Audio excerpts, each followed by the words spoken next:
Different uniform, same Justin Verlander in Mets debut. Pretty cool. Verlander struck out 3 and gave up a run over 3 innings, hitting 96 miles per hour on the radar gun against the Marlins at Roger Dean Stadium, Jupiter, Fla. Justin Verlander took the mound for the first time as a Met, and as a 40-year-old, on Saturday. And he looked much like he has earlier in his career. Verlander struck out 3 and gave up a run over 3 innings, hitting 96 miles per hour on the radar gun in a 15-4 exhibition win over the Marlins at Roger Dean Stadium. It was Verlander's debut with the Mets, and he took notice of the change. "I did glance down at my uniform on my way out and thought, this is pretty cool," Verlander said.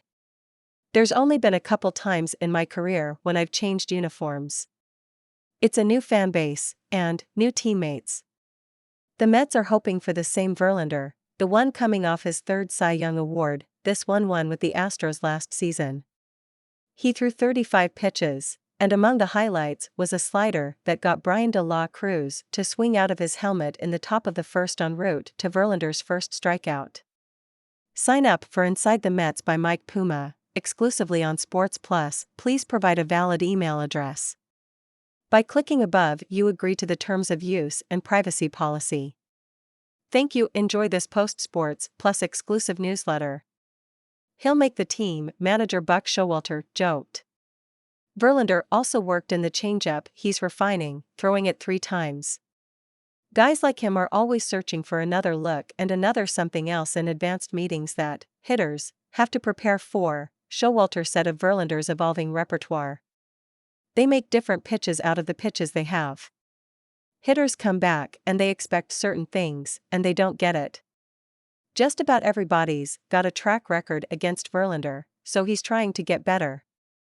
Verlander also took note of the new pitch clock, though he said that unlike teammate Max Scherzer, he's not trying to use it to his advantage, not yet at least. Instead, the right-hander is looking forward to getting back to a more traditional preparation for the season. He underwent Tommy John surgery after the COVID-shortened 2020 season, which knocked him out for 2021, and then last year was impacted by the MLB lockout, which truncated spring training. Verlander responded last season with his 3rd Cy Young Award, then signed a 2-year, $86.7 million deal to head up the Mets' starting rotation, alongside Scherzer. "I'm just trying to figure it out," Verlander said of his new surroundings.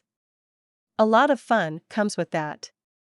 It's a bit nerve-wracking, but new challenges help you write new, fun chapters in your life book. Hopefully this can be one of them." The Mets are counting on that, and Verlander said he likes the way he feels with 3 weeks to go in spring training. "The hardest part of the season for me is getting going and getting my body used to the routine," Verlander said. "Getting through 3 innings is by far what you want to do at first. The rest is secondary." That includes fine-tuning the changeup that he intends to include more often this season. "I think the eye test was pretty good," Verlander said. "The next thing is to look at some of the metrics." A year ago with Houston, Verlander threw the pitch just 2.4% of the time, according to StatCast. He used it 3 times on Saturday, getting 1 swing and miss. Verlander turned down an opportunity to pitch for Team USA in the World Baseball Classic, pointing to the fact he's just over 2 years removed from Tommy John surgery, is coming off a short offseason due to Houston's World Series run, and just signed a lucrative new deal with the Mets, so he'll stick with his new teammates. The only other time Verlander switched teams is when he was traded from Detroit to Houston at the deadline in 2017. "This is my first time in spring where I didn't really know anybody, except former Detroit teammate Max," Verlander said. "I just want to get to know the guys, and it's hard this time of year."